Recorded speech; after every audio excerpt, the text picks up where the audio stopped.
I love how he looks at his life, even though, like, his friend Joe left him, stopped him from taking his own. God works in mysterious ways. Ren is here for a purpose.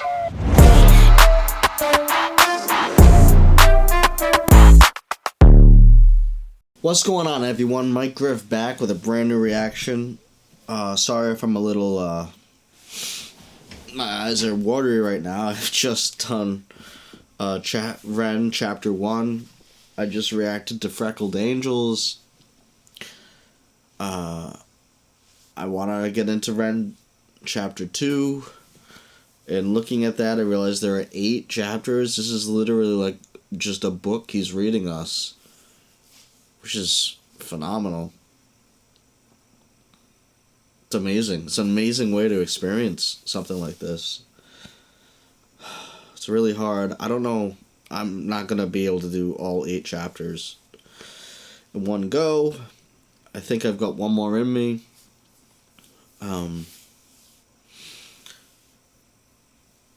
No, I'm sorry I'm not, like, if I just let it play, like, that's not my thing. I like to actually, like, add to, like, what I'm reacting to. Like, I like to pause and talk.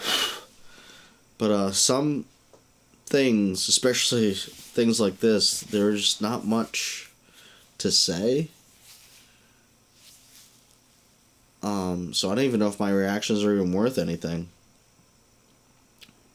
But, I hope they are.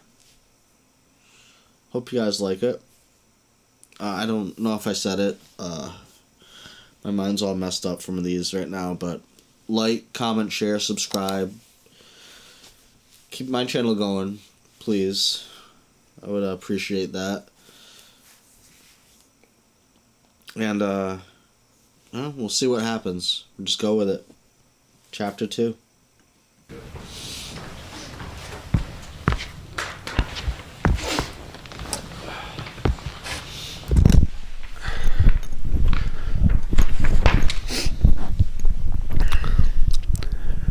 A year of living in a nightmarish purgatory does strange things to your psyche. I was still trying to push through university, but I found myself missing many lectures to stay in bed. I started noticing more unusual symptoms creeping in, a strange buzzing sensation in the soles of my feet. My vision started looking like fuzzy television static, something that I later learned was called visual snow, something with no known origin. My calf muscles started constantly twitching and spasming. At any moment they wouldn't go longer than 20 seconds without twitching, and that can drive you a bit nuts. All these symptoms I still live with to this day. You just become very used to tolerating constant discomfort. It becomes kind of the norm, and kind of becomes like an annoying, unsettling radio static in the background of existence.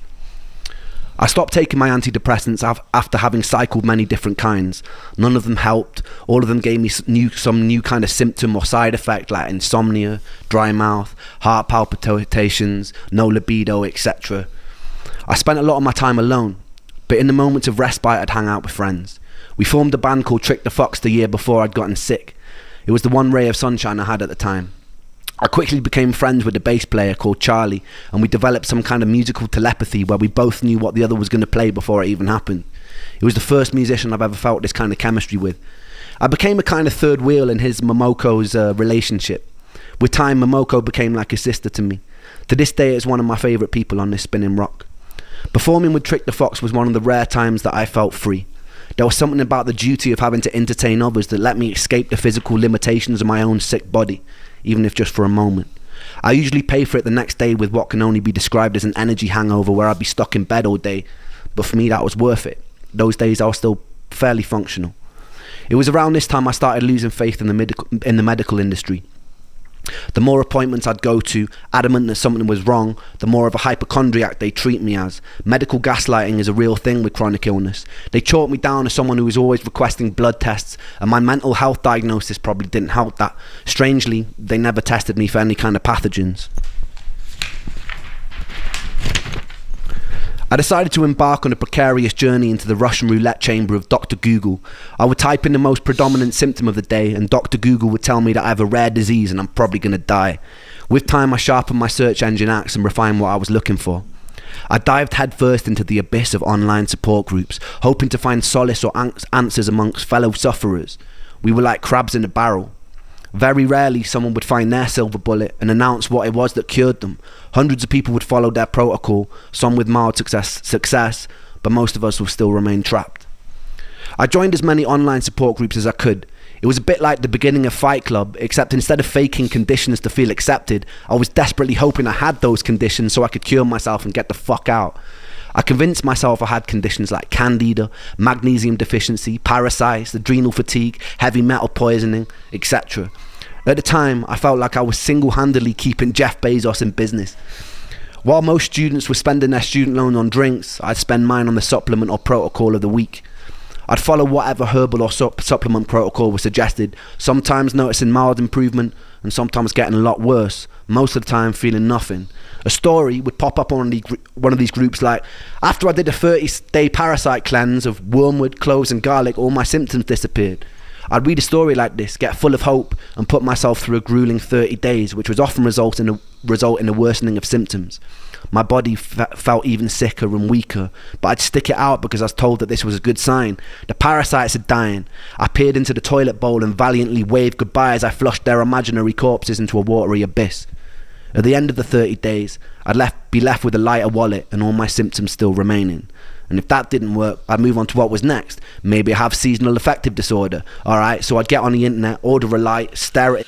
This sounds like and it is absolute hell. Not just the symptoms that he still lives with chronically, but in this time, the unknown. And not just the unknown, but the people, the medical industry not taking him seriously and writing him off. Like, how alone. This is absolute hell. I understand why he connects this to him yelling at evil, bring it on, in his room, into the dark void, said, bring it on, bring what... It almost took him. And, like, I love how he looks at his life, even though, like, his friend Joe left him. You see that as, like, and I'm sure he sees that. He calls him an angel in his own life because it stopped him from taking his own. That God works in mysterious ways. Ren is here for a purpose. And he decided to take on the devil, evil, head on.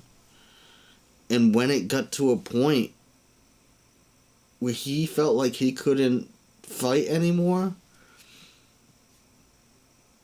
something happened that gave him the insight to go on, because him not going on would hurt the people he loved so much, and he felt that firsthand, and it's love that made him power through. It's the realization of love that helped him battle evil through all of this. Like, this is so profound. 10 minutes a day, and to my affective disorder, alright, so I'd get on the internet, order a light, stare at it for 10 minutes a day, and to my big fucking surprise, still have all my symptoms.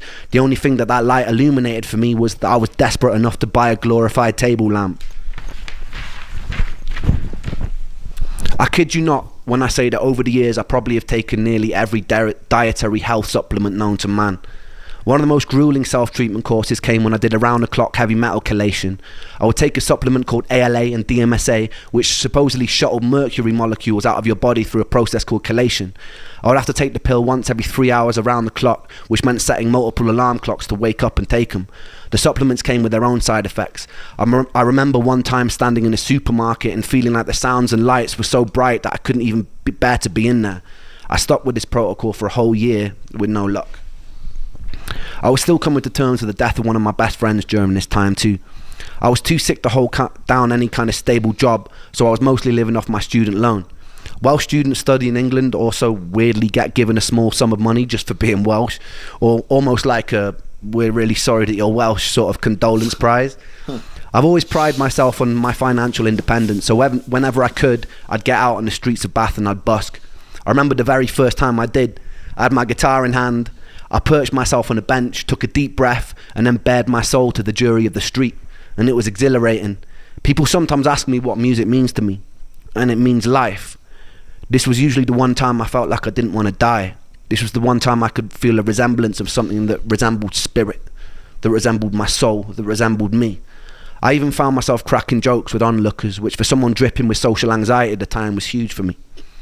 It was March, roughly 3 months after Joe had died, and I was sitting on a bench in Bath with my guitar singing into a busy street. And this is when I would meet the first angel of this story. I'd see 2 more angels years later, one in the guise of a homeless man, one a doctor cheating death in the Beverly Hills clinic, but that bit will come a little bit later. The angel was walking on the opposite side of the street with a mother. They both stopped to watch me for a moment. I saw her mum whisper something to her. The angel turned bright red and she giggled and they... Hold up. I was having all these other thoughts, so I kind of missed the story that you started telling. I thought Joe was the first angel. So, no. The angel was walking on the opposite side of the street with a mother. They both stopped to watch me for a moment. I saw her mum whisper something to her. The angel turned bright red and she giggled and they shyly approached. We got talking and the angel asked where I was from. I told her that I grew up in Wales in a small village that was once described in a local newspaper as being worse than an Iraqi war scene. I told them they would have never heard of it. They looked surprised and they said they had family there. I asked which part and it turned out to be the village that I grew up in. Since you can basically count a population of 2 intergenerationally bred mutated hands, I asked who they were. And it turned out that that angel happened to be Joe's cousin. This encounter was always a foundational moment of serendipity in my life. In the years that followed, I took serendipitous occasions to mean I was in line with my purpose. Sometimes I felt like I'm following a script. It's just that I don't know the words or actions until they actually happen. But in moments of serendipity, I feel like they are playing out exactly as they were meant to. It was quite a bizarre moment for me, that hundreds of miles away by chance this angel would be related to my lost friend. Upon learning who I was, they invited me back to theirs for a cup of tea, and I accepted and I fell in love. It was really good tea. That week, the angel took me to a favourite botanical garden, and she pointed out a favourite flower. So that night, true story, I dressed in black, broke in by climbing over the fence, dug up the flower and presented it to her the next day. She called me insane, but it's safe to say that angel ended up being my first serious girlfriend. It was a weird kind of relationship. We both had an unusual trauma. It was like... This is like a movie.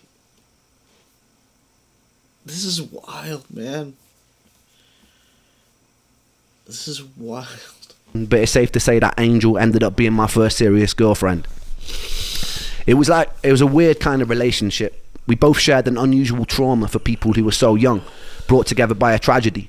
Even though sometimes I feel like she might have hated me at the time, I was convinced like it was some sort of Shakespearean fate that had brought us together.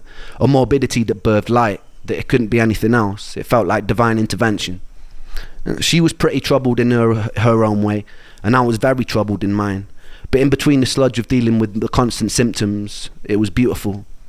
That summer, her parents took us to Centre Parks, which is a posher version of Butlins, if you don't know, where they paid for all the activities and meals, and they let me do whatever I wanted. Coming from a poorer family, I wasn't really used to being spoiled to that degree, but I figured I'd just roll with it. One morning while I was there, I got a call from my friend Saga, and he sounded pretty mixed up, so I asked him what was wrong.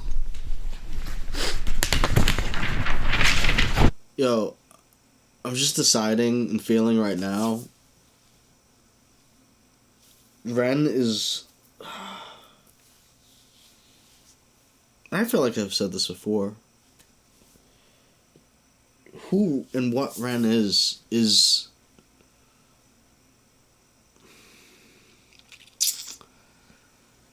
the person to follow. More than anyone. Like, I'm just thinking about how he stands up against greed. I mean, he's taking... Like, I don't think it's a God complex. I believe he is fighting evil, taking it head on, stronger than, I mean, anyone I know of at least. Really, like, who's opened up to me this much. And that's the thing, is he's opening up about it so much. So I don't know. But man, everything that comes from this man is so inspiring and so helpful and makes you want to do the same. Makes you want to just love and be good and fight evil. So I asked him what was wrong. Call from my friends, but I figured I'd just roll with it. One morning while I was there, I got a call from my friend Saga, and he sounded pretty mixed up, so I asked him what was wrong. He told me that there was no easy way to say it, but one of my other best friends, Callum, had died. He'd gone cliff jumping in the same cliffs we used to jump off as kids. The sea was particularly choppy that day, and he caught a cross current and he started to drown. Another guy that he was with had jumped in an attempt to save him, and they both drowned. Oh my God. The first day I met Callum, I was 11. He was in the year above me in high school and used to walk around with these massive baggy bright orange jeans. He hung around with all the goth kids and I thought they looked super cool. So the next day I painted my nails black and fashioned a necklace out of a severed extension cable from an old VCR machine. I infiltrated the group and I gained their trust. Not long after, me and Callum were friends, wandering around beautiful Welsh countryside looking for the most scenic places to smoke weed. We stayed friends throughout high school and I truly loved him. When Callum died, I couldn't properly grieve. I felt weirdly numb after losing Joe. I'd often feel guilty for my inability to cry at the time. A couple of years later, I'd learned another friend of mine that I used to play function gigs with had thrown himself off a cliff face in Dover.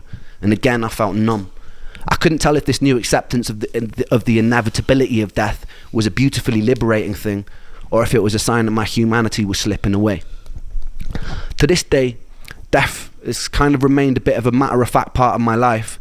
During my years of sickness, I had to crawl through a morbid longing to be killed by my illness to find a more peaceful acceptance that death is just an inevitable consequence of life, and it doesn't spare anyone. That never left, and I haven't ever really been scared of dying since. Some days I've tempted it. What I'm more scared of is having to live my whole life as a sick person. In my relationship with death, the most healing moment occurred just 2 years ago. My grandmother, who I loved to pieces, was dying, but I actually got the chance to say goodbye this time, to hold her hand, to thank her for being alive. I remember not long before she passed, she was lying in a hospital bed, and she was very weak and very pale, barely able to open her eyes. I asked... It's crazy. It's crazy. It's beautiful. But it's terribly, terribly sad. So many people he lost. That when his grandmother died, he was thankful he got to say goodbye to her. Because... Wow. Because he didn't get to before with so many others. Hospital bed, and she was very weak and very pale, barely able to open her eyes. I asked how she was, and it seemed like a stupid question as soon as it left my mouth. She paused for a long moment, and she turned her head to look at me, and she opened her eyes, and she smiled, and she said she felt happy. And it was just one word, happy, which was simple, and it was beautifully profound, and that was one time I'd gotten a chance to say goodbye. And it was the first time that I hoped that one day I would die happy. The following year, I would achieve something beyond my wildest dreams, and then I would lose it almost as soon as it came. Stay tuned for that. Yeah, I have to listen to all these chapters before I feel like I have to listen to this whole playlist of all these chapters before I dive into any more REN, because I even want to re-listen to, like, to songs I've ever re-listened to, because, like, I just didn't even know what he was talking about. Anyways, peace out, guys. Catch you on the next one. Love.